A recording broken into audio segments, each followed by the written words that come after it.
do not have my Tech Tuesday song intro in me, so this is a little different for me, but I'm just going to say, going up on a Tech Tuesday. That is my intro song. And if I haven't already introduced myself, my name is Zakia White, and I am the host of Tech Tuesdays right here in Miami, also the event manager here at the Center for the Black Innovation. So welcome tonight. Is this anyone's first time here at Tech Tuesdays or at the Center?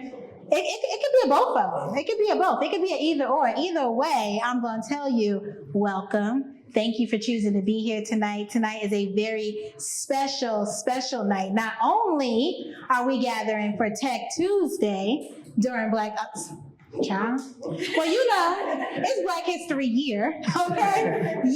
But during Women's History Month, we are also gathering for a live podcast takeover, okay? This is fancy. The lights are on me, all these seats and mics. This is real nice tonight. We are going to get into behind the work, all right? Ladies who are leading in tech, innovation, and entrepreneurship. This is a very special conversation and a very timely and I'm just elated to start off Women's History Month during this Tech Tuesday series with this special podcast, because we're going to dive deep. Well, not me, they, Jessica, the host, and her guests are going to dive deep into what it even means to be a woman in tech in the entrepreneurial space. But I'm doing a lot of talking, and y'all not here for me tonight. Y'all not here to hear me talk. I'm getting to sit down and be in the audience. I'm super excited about that. But before I do leave the stage, tonight, again, we're honored to host the 1 year anniversary of Behind the Work podcast. So please clap it up for the 1 year anniversary. All right, that is 1 year of consistently doing the work to amplify voices who do the work. So shout out to you, Jessica, all right, for your 1 year anniversary, because we wouldn't be here right now celebrating with you if it wasn't for all of your hard work and your dedication to making this happen. So thank you again. I'm so happy to have you here with us for Tech Tuesday, but I am not the person who is going to talk about all of your amazingness. I'm actually going to bring up your co-founder, Evan Robbins, right? Who's also your bestie, from what I've learned, who has been in this with you, and he is going to share more about how awesome you are, about the work you do behind the work. So Evan, join me. Special shout out to Zakia, the Center for Black Innovation. Thank you for hosting the Behind the Work podcast. Let's clap for that. As I look into the crowd, it's great to see many friends here. And for those of you who don't know me, my name is Evan Floyd Robinson. I'm the co-founder and president of America on Tech, which happens to be Jessica Santana's day job. But I'm happy to support her here during her podcast. And over the last close to more than a decade now, Jessica's been my best friend. We actually met during my freshman year, her sophomore year of college at Syracuse University. And before I turn it over to Jessica, I want to talk about who Jessica is. Jessica is an entrepreneur, a daughter, a godmother, someone that loves self-improvement. And most importantly, I think she's the true embodiment of behind the work. Jessica is an individual that when she tells you she's going to do something, it's not how or when or if, it's going to get done when it comes to Jessica. And this is a testament of that today. Last year, Jessica approached me and said, hey, I've been having this burning feeling inside of me that I want to do something in media, I want to start a podcast. And most people get these feelings, they get these ideas, and those ideas just stay there in their heads. And Jessica put pen to paper, and then she executed on what we see today. And I'm happy to see her do her first live podcast with a phenomenal panel that'll come up in just a second. At AOT, Jessica has raised more than $50 million for the organization. She's established 4 offices, one here in Miami, one in Los Angeles, one in New York, and one that we just opened about 4 months ago now in Atlanta. Outside of the entrepreneurial work that Jessica does with me at America on Tech, she also loves to cook. And so that was another goal of hers in 2005, where she said, hey, 2025, where she came to me and said, hey, I want to learn how to cook. So in Jessica fashion, she took a couple of weeks off. She went to Paris and got certified at Le Cordon Bleu in Europe. So clap that up. And so again, Jessica is a person, when she says she's going to do it, she makes it happen. And so I'm proud to be your best friend. We're all proud here to support you in this endeavor, and just turn up tonight with your first live podcast. So welcome, Jessica Santana. I didn't know what Evan had prepared. I thought he was going to roast me, but he actually showed me a lot of love. I've known Evan for almost, 20 years now. And so when I think about behind the work and I think about the behind the scenes of my life, there are people that know your journey, but then there are people who witness your journey. And Evan's been that for 2 decades now. So on behalf of the Behind the Work brand, I want to thank each and every one of you for coming out. In 2024, I celebrated 10 years as an entrepreneur. Back in 2014, I felt the burning urge in me to start an organization along with Evan to create pathways for young people to thrive in tech and innovation. And my dream for all of our young people has always been about liberation, about freedom, about letting them see themselves as creators of technology and giving them the tools and the resources to actually meet their highest and best selves. And then in 2024, I asked myself, is the dream that I have for my young people even the dream that I myself am living out? And I realized in that moment that there were a lot of dreams that I had been putting on the back burner because of fear, because I was scared, because I didn't know how they were going to go. And one of those dreams was Behind the Work. And so when I took a sabbatical, I traveled 2 months to South and Central America. I went to all of these different countries, and I was sitting on the balcony in Cartagena, Colombia. And this is going to sound crazy, but I promise you, I heard from the water that I should start this podcast. So when I got back, I ended up going to buy a microphone. I set up a studio in my house. There were so many things that I did to just really move to action. And rather than sitting on this dream that I had, I decided to really implement a plan to really leverage my voice and tell the stories of leaders who are amazing, who have built incredible things, and who want to continue to accomplish great things in their life. And tonight, very happy to say that since March of 2025, we've produced 33 episodes. We've grown the community to over 10,000 across all channels, and we've even written 54 newsletters. And I'm really excited that you all are here to celebrate with me. But tonight is really not about me. I always say that Behind the Work is about telling the stories of people who are doing incredible, incredible things in the world. And I have the amazing privilege to be sitting down with Rhapsodi and Jamaila. So I'm going to ask them to come to the stage now.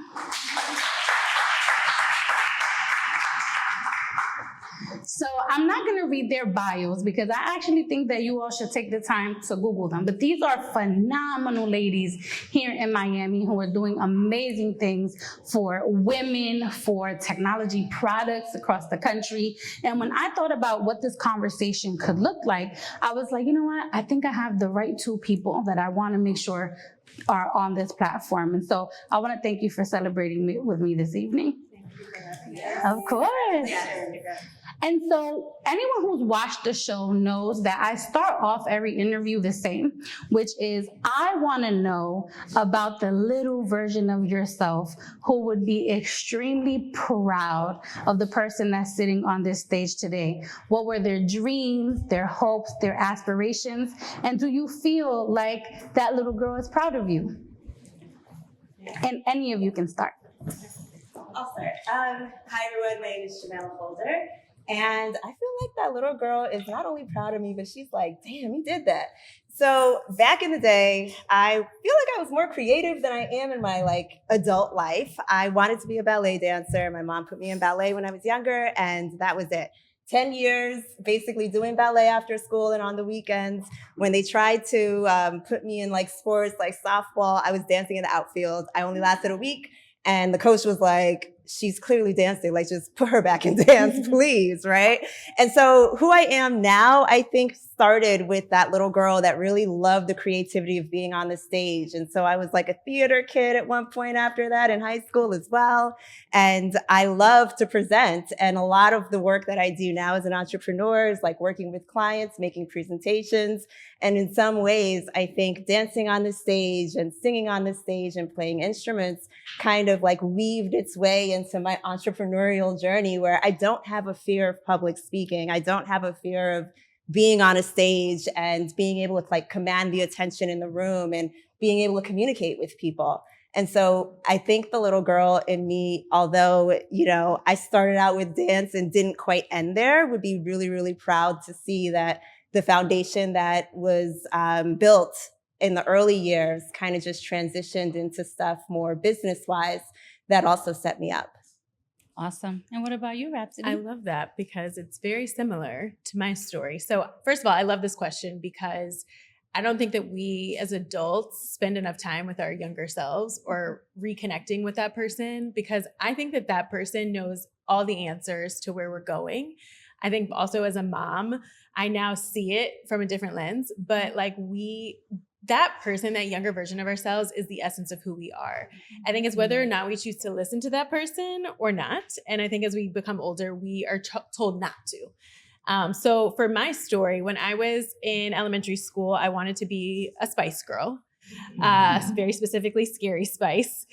And I think that's an ode to the creative background that I also had. I did ballet from when I was like 2 to 18. And there was a creative side of me. When I got to middle school, I really got interested in innovation. And, you know, one of my greatest strengths is I'm an idea generator. I didn't think that was a good thing then, but I hurt my back from carrying those. You remember those really big textbooks in like middle school and like high school? I carried all those books because I was a big nerd, and I got a back spasm. And I remember journaling in my journal that I wanted to create a piece of technology that would enable us to consolidate books into like a tablet, which obviously now we have iPads, and I wish I had, you know, parents that would have invested in that idea many years ago. But that was also kind of an innovative entrepreneurial side for me. And then in my 20s, I thought the dream job was working at Google. I interviewed twice and I didn't get it. So I became a consultant, and I quit corporate because there was something inside of me that was like, this is not for you.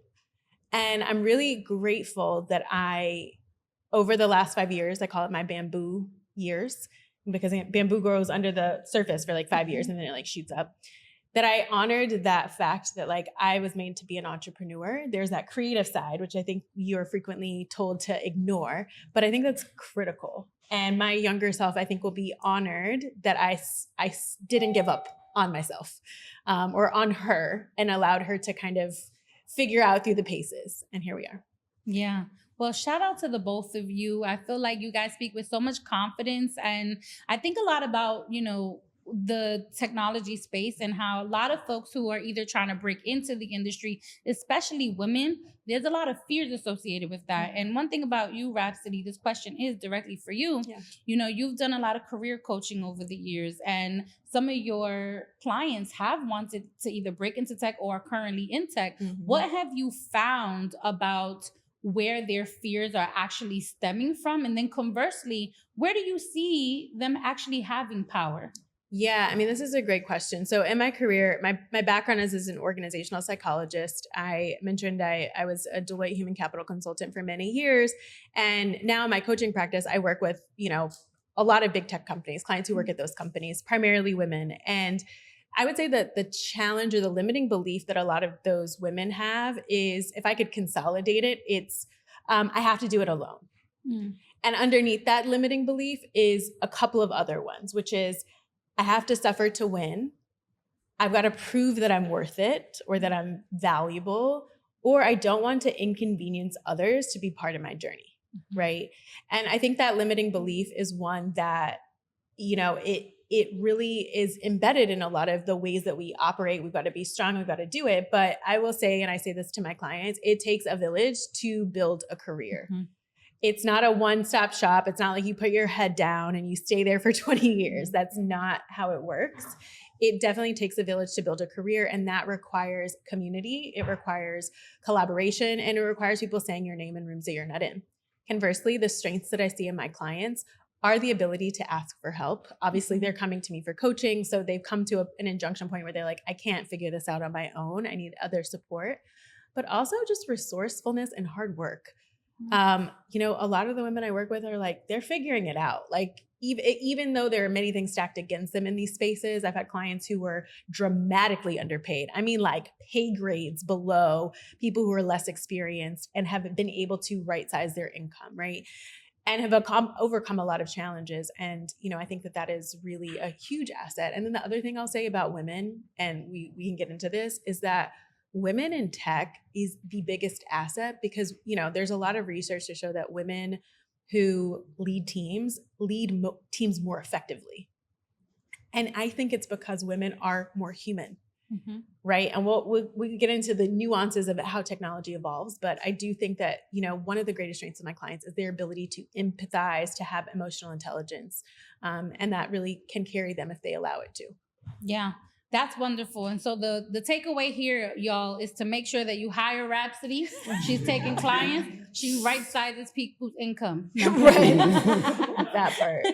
But Jamaila, you actually, broke your way into tech. You've had a career over many, many years. You've worked for companies like LinkedIn, SAP, and Vanguard, and you've found your lane within tech in product. I would love for you to share what were the skills that you feel like you developed over time that allowed you to get jobs at these very reputable companies? And then what skills do you think are currently missing that people undervalue that they should actually be honing in on? Sure. So the way I actually got started in tech, my first job in tech technically was at Vanguard, mutual fund company. I was doing data analysis, and I love looking at data. And one of the things I was looking at was customers were calling in, but they spend less than 5 minutes on the phone, and then they'd get whatever resolved and they'd be off the phone. And I'm like, well, why are people calling in for things that they can resolve in 5 minutes? So then I put more data in and was like, okay, so like 30% of this data set is actually logging into the website, which means they try the website first, didn't find what they needed, and then they call us. So my first product management role was actually because I came up with an idea of, well, what are they looking for? I'm listening to the calls now, trying to figure out what are these individuals finding, through our agents that they're not finding on the website on their own. And I came up with an idea like, well, what about if we got a chatbot? And this was like 10 plus years ago. So they're not the chatbots of today, but what if we got a chatbot and put some of the most pressing questions that these customers have on the website visible for everybody to see?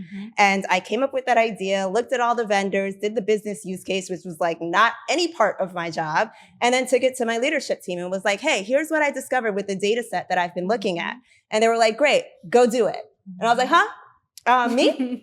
Because that's not the answer I was expecting. I was just like, well, here's something y'all could do. And they were like, you are y'all. You are the people. Go do it. And that was my first product management job. And it was really because I was curious enough to like dive deeper into something once I kind of uncovered a little bit of information. But what I realized was that by doing product management in a way where I didn't know what the job was, there was no training. They gave me a team of engineers.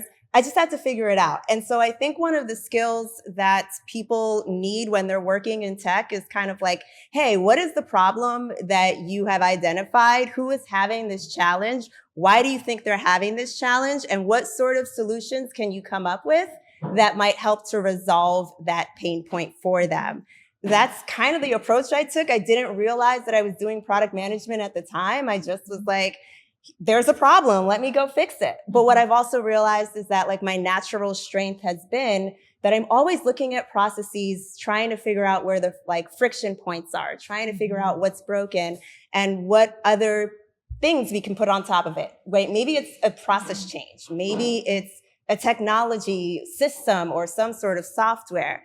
But that's actually how I got my start in product management. And that's what I've been doing ever since. I think some of the soft skills that people need when they're working in tech, honestly, it's relationships.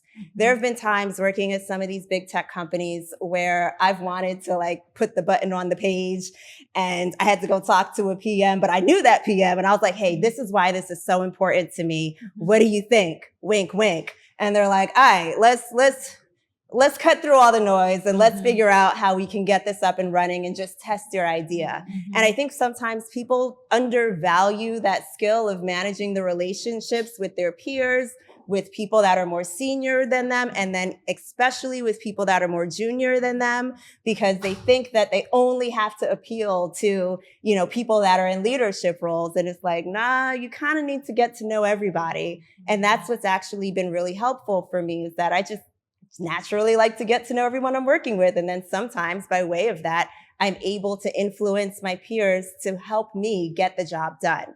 I think in terms of hard skills, working in tech, it's always going to be strategic. Like, why are you making an investment in building this thing over that thing? What sort of frameworks and prioritization methods are you using to be able to make these decisions?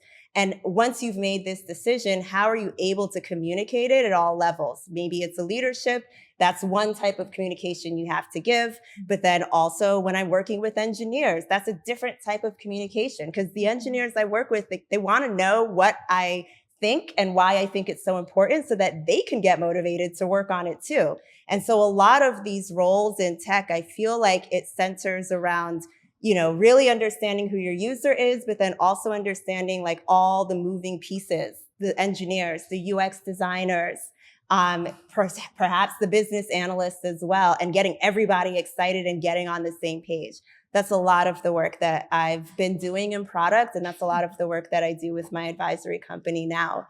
Now, I think there are a series of skills that have emerged, especially in the last year or two, that even people that are in product and have been in product for, you know, decades and many years are having to really kind of like figure out. And a lot of it has to do with AI. I'm working with a client right now where I started using Lovable. Does anyone here use prototyping tools? Lovable, Replit, any of those sort of things? So one of the questions I had before I took on the project was like, hey, what sort of AI tools are you guys using inside? Because I have 3 or 4 months to deliver this project. I'm building something from 0 to 1 really quickly. And I started using Lovable because they gave me access to their account. Now, I've already been using all the tools on my own time for other clients. But a funny thing has kind of happened where I'm meeting with my stakeholders, gathering requirements, then I'm prompting Lovable, getting my prototypes up and running. Then I'm showing these prototypes directly to my client and saying like, hey, here's what I heard in our first conversation. What sort of changes would you want to make and why? And let's have that conversation. But in the middle of all of this, my engineers are now picking up my prototypes with like light requirements and then going and doing development. And so there's just a lot happening with AI in product that honestly makes life really exciting. I'm at home tinkering with all kinds of prototyping tools at this point. And so I'd say that's the key area of focus for pretty much everybody, whether you're an engineer, whether you're a product manager, UX designer, you're interested in getting into tech, perhaps you're a founder. Like, there are so many tools out there at this point in time that the barrier used to be like, oh, I have this idea. I need to find an engineer. How much are they going to cost? Are they any good? That's not the barrier anymore. It's the barrier now is like, how well can you prompt AI to give it instructions and tell it what sort of outcome that you want? And I think that's really where a lot of the industry is moving now. Yeah. I'm so happy that you brought up the topic of artificial intelligence, because my next question for you, Rhapsodi, is obviously you're a career coach. And I think that one thing that's going on right now is that we are really undervaluing the importance of soft skills. And so when you were even talking about soft skills and hard skills, you said, you know, relationships, and then you said the ability to, from a hard skills perspective, it's kind of like problem solving, right? Yep. And none of those things are coding. None of those things are technical in nature, or how people would define technical in nature. And so what would your advice be to people who are trying to break into tech, who are not technical, but they are looking to develop some kind of skill set that makes them competitive? And how do you make sure that they stay centered in their own humanities about like, you know, my skill set, even though it's not engineering, can still feel very much valuable to an industry that feels like, you know, it's ever evolving and only cares about coding. Fair.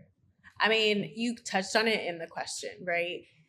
What AI is good at is going to be doing the technology. Obviously, we need our engineers, but what we need more now, more than ever, is humans that human well.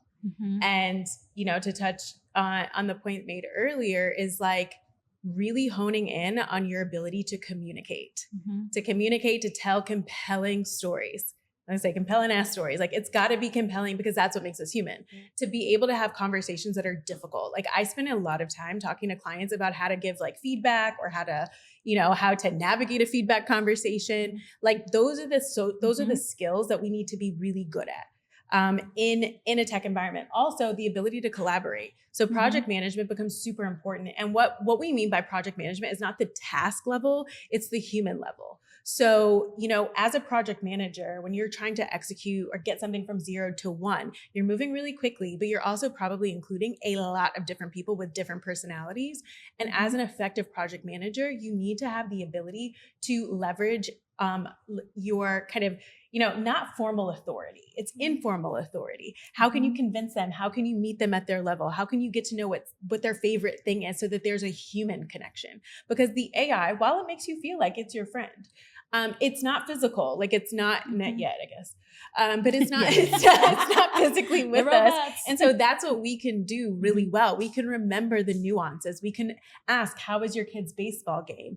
Right. And we're building those human connections. And if you're not technical, my biggest advice, and when I worked at a Series D startup, I was on the customer side, but one of the things that I loved was understanding the story that was in the data. Like I loved when I quit, my CEO was like, you were so amazing. Like the salespeople brought you to sales meetings. It's because I could tell the story in layman's terms. I could bring the numbers to life and tell a data-driven story.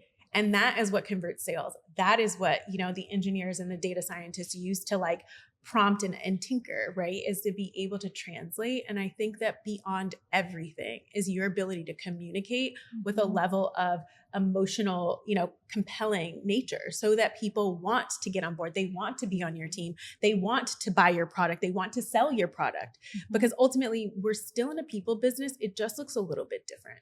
Yeah. Yeah, I'm happy that you said that. And so, you know, if we are in a people business and it's looking a little bit different, and then Jamaila, you talked about how there's this new set of different skills that we need to be developing right now. If someone in this room is like, I want to break into tech nowadays, right? Like, what are the titles that they are looking for? Is it AI prompt engineer? Is it machine learning engineer? What is it that they should be looking for during their job search? That gets them closer to breaking into an industry that is consistently changing over and over. Yeah, I think the titles are consistently changing over and over at this point. Maybe like the last 6 to 8 months has been like the rise of the AI product manager. And a lot of people don't actually know what that means. So you have some of the big tech companies, the Metas, the Googles that have like, they're starting to overhaul their actual product management recruiting process and add in an extra interview that requires you as a product manager to use Lovable, Replit, any of the prototyping tools to solve a problem on the spot in 20 minutes. And so that's why I was kind of saying, like, if you are interested in getting into tech, whether it's product or it's software engineer or it's UX design, you kind of have to be AI forward because the next wave of jobs that they're going to be hiring for are going to require you to know how to use AI in the interview. They're not teaching this to you necessarily when you start at the company. I think something else to kind of consider is that from all the conversations that I have with my friends that are still on the inside as product managers and software engineers, their companies are requiring them to use AI, but they're not necessarily giving them training, which I find is wild, but okay. And by when I say requiring them, I mean it's going in their performance evaluation. So you're now being evaluated on something that you haven't been trained on. And I feel like that's another way for some of these companies to unfortunately start to weed people out. And we know when they start to weed people out, who they weed out first. We know who they get rid of first, right? And so I think that's the other part. It's like, yes, we want to get into tech, but I also think you have to layer on that AI piece of it, whether you are already in tech and figure it out on your own, unfortunately. A lot of my friends that are product managers at some of the large tech companies, like they're all meeting up together and having sessions during lunch and after work to learn different tools so that they can show the proficiency in the job that they're in and be able to show management that they are, in fact, AI forward. But for those of us that aren't in tech yet, right, and we want to learn what that looks like, I think you have to spend a lot of your time using these tools on your own and getting comfortable with them. To that point, like Lovable, one of the prototyping tools for International Women's Day, they're making the tool completely free this Sunday. So anybody can get on the platform and build anything that they want. Now, it will be public. So if you have a really good idea, I don't know what you do with that. But, you know, typically when you're using these tools, you have a set number of tokens for the month or for the day. And now they're giving it away all for free. And I think there's some additional promotions they have with Anthropic and Claude as well. So that might be one way, if you haven't used Lovable before, to get on the site this Sunday, test things out, build some stuff. We all have ideas, right? Because we as a people, not only are we resilient, we're creative. So I know we all have ideas. So if you haven't tested or thought about using any of these tools before, I'd say now's the time to start. Don't let 2026 pass you by. And, you know, you're still in ChatGPT prompting it with some of the basic stuff, right? Don't let it pass you by this year. Get in there, start to build out, you know, just even simple workflows. One of the things I did last year was I spent a weekend teaching myself how to build AI agents so that I could build these agents for my own company. And now I'm building similar agents for my clients. And so I didn't necessarily take a course at that time. I just kind of like powered through it. And I learned by way of like making a whole bunch of mistakes and not knowing what's happening and then having to like debug some stuff in order to kind of like understand where I'm making mistakes. And that's the most encouragement I would give you is if you haven't used some of these tools yet, get in there, spend a day, a half a day, a couple hours, prompt, you know, the heck out of Lovable and Replit or any of these tools and build something, and you'll be surprised at what you get back. Yeah. Let me just go a layer deeper, because there are two things that stood out to me on what you said. You said that people are meeting each other after work and teaching each other the tricks of the trade. Yep. And you're also saying that people should basically develop side projects and make the time to do that on their own. And the companies in no way or form are even being held accountable to provide this level of training. So if I'm a novice and I'm trying to get into tech and I don't even have a network in this industry, where do I start? Like, what are the websites? I mean, I'm pretty sure I can go to Lovable, right? And they'll have like a how-to page, right? But, you know, where does someone actually start to find the resources if they don't have a network and they've never even done the thing to even know what keywords to put into a search engine that might actually generate the information they need to get started? YouTube University. Yes. That's how I started with my first AI agent. It was me and YouTube, and I was looking up all kinds of stuff, right? I would also say Miami has a bunch of meetups happening. Like every week, there is something going on. There's the Claude Code meetups. I know there's like AI agent sort of meetups as well. So there is a rather like active network where you can gather with people physically in person and learn a series of different skills. I like those sort of environments, but for myself, sometimes I just need to like sit down by myself, quiet room, YouTube University, and kind of thug it out and figure it out on my own. But it just depends on what your learning style is. So I know it can be, sometimes maybe a little intimidating to try something new in that way, especially if you don't have a lot of people around you that are thinking similarly. But that's where I'd say a lot of the meetups here that I've gone to have been really, really friendly and open. And it's not one of those things where like, oh no, I don't know this, because it's like other people in the room don't know it, and that's why you're there. But you do have to put yourself out there and going to some of those events and just being able to be vulnerable and say, hey, I'm not sure how to get this done. Can you help me? And the stories I've heard from friends that I've referred to some of these groups have been really, really helpful for them. Yeah. For sure. Can I just add 2 Yes. points? As not a non-tech person, the 2 things that I've learned, from a tech perspective in terms of like ramping up your learning at the speed of AI, because it literally is changing at such rapid speeds that even those in the space are grappling with keeping up, is the YouTube University component. A friend of mine, I literally have coffee with this friend of my husband who is literally like, he is an AI wizard, like literal wizard. He works like 5 hours like a week, and then he plays paddle the rest of the time. And I literally looked at his calendar. He doesn't have any meetings, and he's like printing cash. I don't exactly know how it works, but it has to do with AI. And he was like, you can build a notebook LM in Google, and you can upload. So he does marketing, and he uploads every Gary Vaynerchuk video or whatever marketing wizard you like, and creates these these agents that are doing the learning for you. So it's the way of old to like look at videos, upload those bad boys to Notebook LM, and then prompt around it. What are the 5 things in Gary's voice that I should be doing from a marketing perspective? What are the 5 books? Grab those books, grab those articles, put them into a notebook, and then just prompt around it. Write me an email that would be in this person's voice, or, write code, give me a code, give me JSTOR. Like, he literally showed me how to just write code via AI by just taking the data that's already there to upskill and exponentially increase. The other thing that I learned this week is that Claude has free trainings. So they're out here trying to eat ChatGPT's lunch, which is why I canceled this week. And I'm on Anthropic, but like free trainings like that can also be super, super helpful. Upload them bad boys into a notebook and start chat. Like, we don't have time to keep up. We don't have time to watch the videos anymore. So we have to think like, what is learning exponentially? And that is making the AI learn or help us learn at a faster clip. Yeah. I love that you touched on this topic of time because, obviously I work in workforce development, and a lot of the challenges that our young people sometimes face is that every single company has their own job application system, right? So they have to create accounts at every single company for every single role.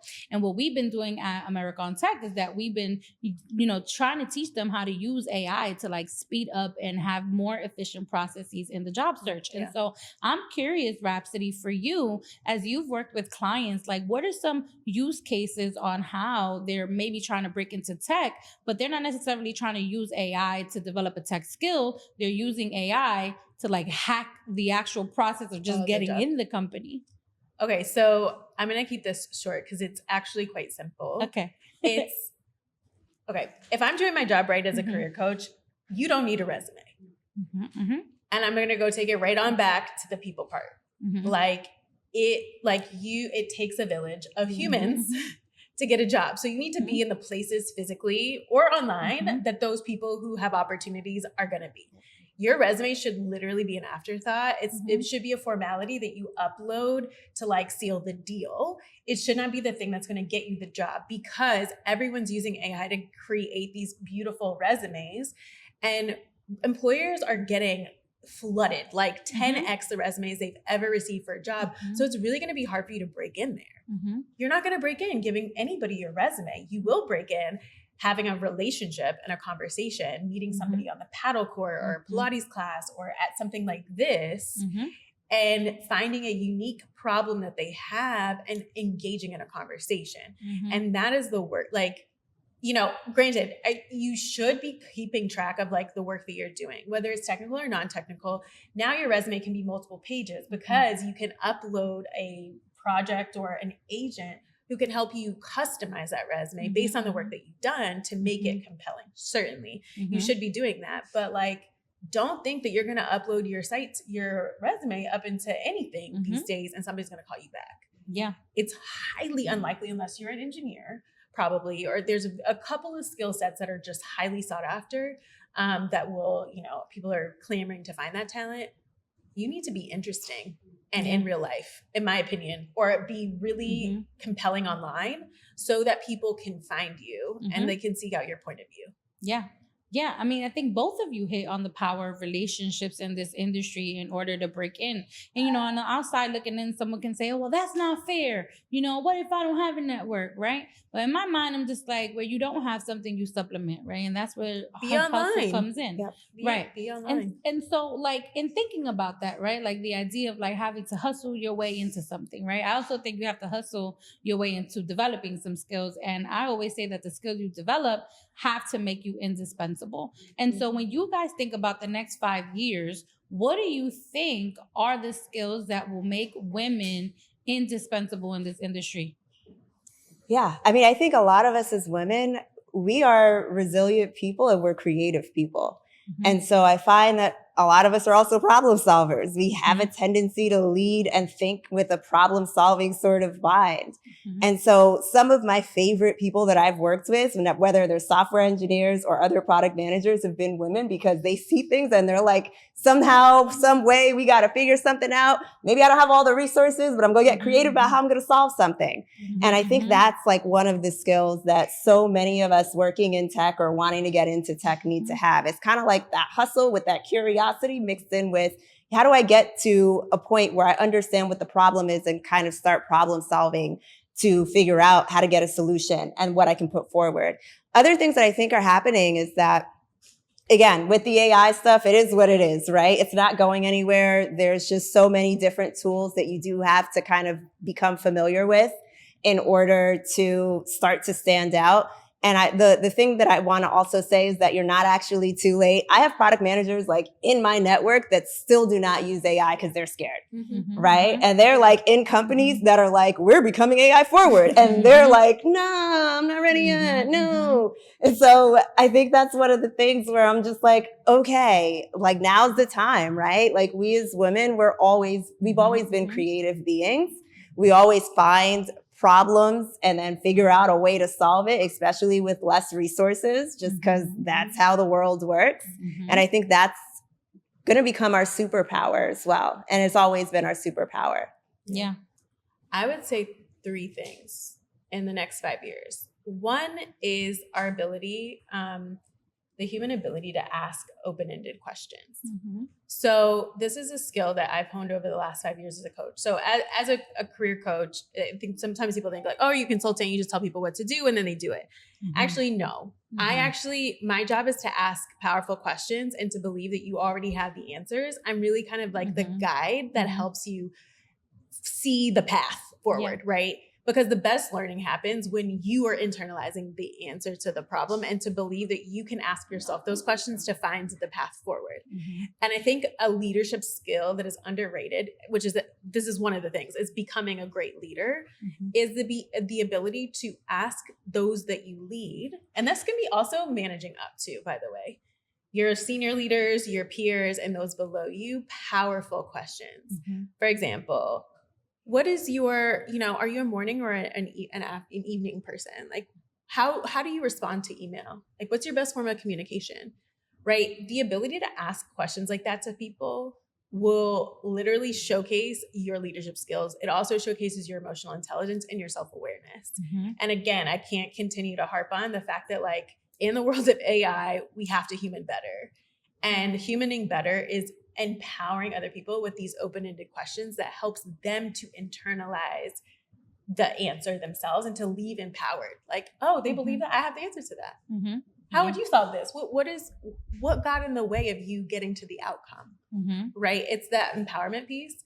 I think the other component is the ability to really think strategically and big picture. And so what I mean by that is like, I think Deloitte Human Capital, they had a report that showcased over the last few years that like gig economy, gig workers are going to be like the future, right? And while that can seem really scary, I think it's a hidden benefit for those of us, especially like in Miami, a lot of entrepreneurs, where like thinking like an owner has to be the way that we operate, even if we are employees, right? I think going back to Jamaila's point is like, I saw this problem and they're like, well, you are y'all, so you need to fix it. I think people, again, going back to the leadership component, we have to think like we own our project, our team, and we're operating like owners and we're thinking strategically, like from a CEO mindset. And we're thinking about, okay, again, who, like the pattern recognition is another big piece. Like while AI is great at pattern recognition in terms of people, who's really good at this? I'm not great at proofreading. I mean, granted, thank God AI is like here now, because this was like my biggest point of feedback. Like you need to be more detail oriented because I'm a big picture thinker, but who on my team is like really good at this? I need to be constantly scouting to find the patterns, or this keeps happening. Why is everybody on a 5-minute call? There's something here. And like, let's peel it back. The pattern recognition is huge. And that strategic ability to think at a bigger level is also really, really important, I think, in the next 5 years. Yeah, for sure. And so let's assume that every single person in this room is looking for a job in tech, and they have 30 days to do so. And they come to you, Rhapsody, and they're like, I need a week by week, play by play. What am I doing week by week up until those 30 days to say that at that 30-day mark, I got my job? Okay. One, get the answer to tell me about yourself together. This is the breakdown. Tell me what you've done. Tell me why you're sitting in front of me, and tell me what value you add. This is like equivalent to an elevator pitch, but you're going to have to be able to answer that question. Tell me about yourself. I don't need your whole life story or where you grew up, unless it's relevant to the work that you're doing, but you do need to be able to clearly articulate, like, what body of work have you been doing? It may or may not be relevant, but your job is to connect the dots, is to create the pattern to show me, well, why are you in front of me? Why are you why are you telling me that you want a job in tech? It's not like, hey, do you have an opportunity? No, I know you have this problem. I've been doing this for the last 10 years. I'm in front of you because I believe I'm uniquely qualified to do it. Let me tell you about the value I can create for you. So you need to be able to answer, tell me about yourself, whether that's in an informal way or a formal way, and have that ready. The story is critical. The second piece is you need to write your own job description. So forget the blind posting. We're not crafting us into the job. We're creating the job that's right for us. So that requires you to be clear about what you want.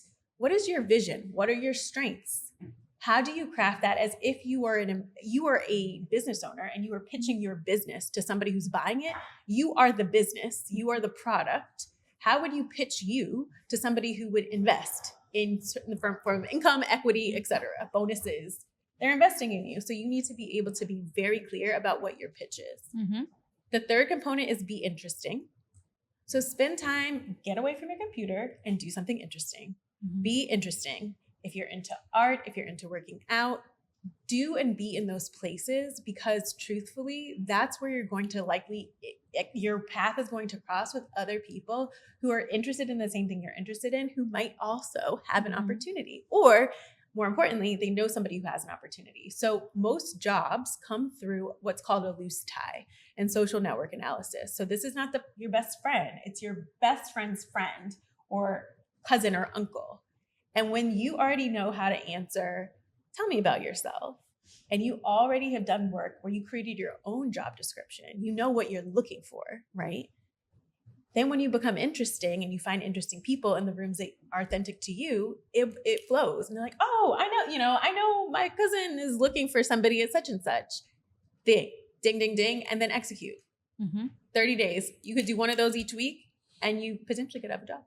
All right. And then similar question for you, Jamaila, but instead of answering it from like a career development standpoint, we'd love for you to answer it from an AI skills development standpoint. I'm going to say AI skills mixed with what is my value proposition. Yeah. Because I think that's what you kind of have to like go to market with when you're in a very like competitive recruiting season, which I think we would say we are all in right now. Yes. So AI skills aside, I think the thing about it is, what have you learned so far and what are you willing to learn? And how quickly can you close the gap between like the type of role that you want to do and where you are today? Now, you can always like kind of, take your previous job history and your resume from before and say like, hey, here's the job that I want. Here's where I am right now, prompt the AI and figure out like what the skills gap is.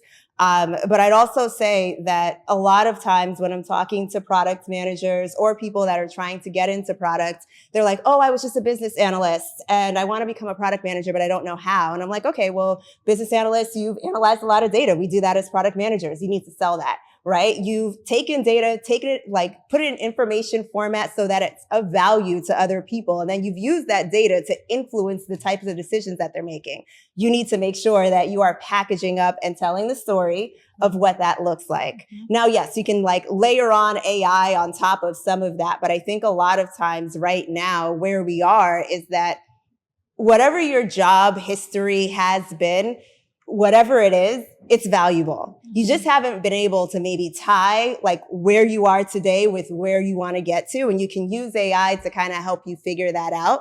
But sometimes you just need an opportunity, whether it's you're creating your own opportunity. I have people that I've mentored that have been business analysts, data analysts, all these other jobs, but product managers. And I've said, okay, what sort of free time do you have?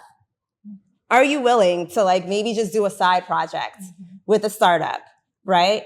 Early stage startup, offer some free support, couple hours a week. Like if it is that you want this job in tech and you haven't been in tech before, just given how competitive it is right now, one of the easiest ways is to try and like volunteer your way into trying to get the skills that you need so you can put it on your resume. But a lot of the times with the AI piece of it, I'm just like, build something, anything. Build things for 30 days and see what happens. It'll surprise you the amount of creativity you have when you're kind of forced to try and build maybe a different product every day or a different product every week for about 4 weeks and start to iterate on it. But then the other part of it is you can use these prototyping tools, start to put it in front of your network, whoever that network is, and get feedback on it, and then start to iterate on that product as well. Add that into your product portfolio so that when you are having conversations with companies that you're interested in, you can say, hey, I've already created these products for this type of user. These are the pain points that I've identified, and here's why I decided to build this. And here's what the data is telling me. And here's what I did after people gave me feedback and I iterated on what I originally built. I think that where we are right now with the age of AI is that it's never been easier to just get out there and build. And I love where we are in this age right now because so far, like in prior years, I'd say so many of us have had ideas that we couldn't quite bring to fruition because we didn't have the capital to do it. And we wanted to go out and hire engineers, but we didn't have the money. Or worse, we spent the money to hire crappy engineers and we didn't know what we were looking for. And so right now, I just feel like if you are a founder and you're looking to get in there and you're a first-time founder, go out and build something. If you're looking to get into product management and you haven't, built a product before and you haven't done product management before, go out and build something. If you're a software engineer, same thing. If you're a UX designer, same thing. Like the barrier to entry with some of these roles is really that low now, where you can use the tools that are on the internet to start to create yourself a portfolio that starts to shine so that when you're talking with a recruiter, when you're speaking with people in your network about the type of work that you want to do, you can also say, I've done these things that will help me to translate the skills I already have and close the gap between where I am today and where I want to be in the future. Yeah, For sure. totally. I mean, it goes back to being interesting. It's like, what are you interested in? Like, we all have interests and passions, and you could utilize that as a way to say, I'm really interested in beauty and I want to understand, what products are good for my skin. Well, how can I build a tool that could be interesting? And then maybe it's the same exact problem. Like, were you solving a problem for your internal company? Maybe you're solving a problem for a company you don't yet work for. And you can say, hey, Sephora, like, hey, Ulta, whatever your thing is. But that's part of being interesting, is like being somebody who's got an owner mindset and is like, I'm going to figure it out. Because agency is probably the most untaught skill that we can do. Just like, you're a fabulous example. You're like, I want to do a podcast. I'm going to figure out how to do it. I want to learn to cook. I'm going to go to Code and Blue. Like, you figure it out, and people want to hire people who know how to figure it out in an age when everything is so ambiguous. Yeah. For sure. And so as we wrap up today's episode of Behind the Work, I am curious, what is the one line that you want to leave every single woman who is trying to break into the industry that feels down, out, and like they can't even see the possibility for them to do that? I would say get into community, find people who have similar skill sets or similar interests, even if they don't have similar skill sets. Do it messy, do it imperfect, keep showing up, celebrate the mistakes because that means you're trying. And just trust and believe, like this has happened. This is all transpiring so quickly that like nobody's got a full grasp. I mean, maybe like Sam Altman or somebody like that, but like we're all evolving with it. And so just kind of get into a flow, go with the flow and see where it takes you and stay curious, stay open, but stay connected to, you know, a community of people who can help you navigate. I would say be loud about what it is that you want. Tell everybody and their mama too. Even if they didn't ask you, just be loud, right? I think that sometimes we don't want to be as vulnerable when we don't know something, but that's what actually kills the dream. That's what kills the idea, is that we don't know something and we want to get somewhere, but we don't want to tell people that we don't know something. That's real. And that's really the Achilles heel sometimes when you're trying to break into tech or you're trying to break into some other industry. And so it's really important that if it is that you want to get into tech and you're not sure where to start, just start coming to things like this. Come pull up on Tech Tuesdays, right? Have conversations with people that you haven't met. You'd be surprised at the number of people that when I said, okay, I'm starting this consultancy because I'm like, I'm experiencing a little bit of burnout from this corporate life that I've been running for like 20 years and I want to do something on my own. And I just started telling people like, here's what I'm doing. And people are like, how can I help you? And I don't always have an ask for the people that say, how can I help you? But when I do, I am also loud about what that ask is. Because I'm like, remember when you said 2 years ago, how can I help you? Well, here's what I need right now. But it's because I'm willing to just say like, I don't know everything. I have been learning on the spot running a consultancy. And I've actually changed my business model a couple of times in the last couple of years. I first was working with startups and VCs. Someone introduced me to a private equity firm that hired me to do one scope of work, and then it kind of like expanded into something else. And now I'm working with mid-market investment banks and private equity firms. That is not how I started. But that's how it goes. Yeah. And you have to be open, right? The more I learned about other things, I was like, okay, this is interesting. I can do this. And the things that I didn't know, I just went back to friends and I was just like, I know that you know this person on LinkedIn and like, I could just reach out to them directly, but like, can I get that warm intro, please? Yes. And people will always just help you if you ask. Yes. I mean, not everybody, but most people. Most people will help you if you ask, right? And so I just encourage all of us, especially women, to be loud with what you want, ask for what you want. I mean, that's how we end up closing the pay gaps, right? That's how we end up right-sizing our paychecks. It's true. Yes. It was when we say the things out loud that we deserve, right? And that we acknowledge that we deserve, and we say it out loud and we open our mouths. Yeah. Closed mouths don't get fed, y'all. And that's period. So how can people maybe not help y'all, but how can they find y'all?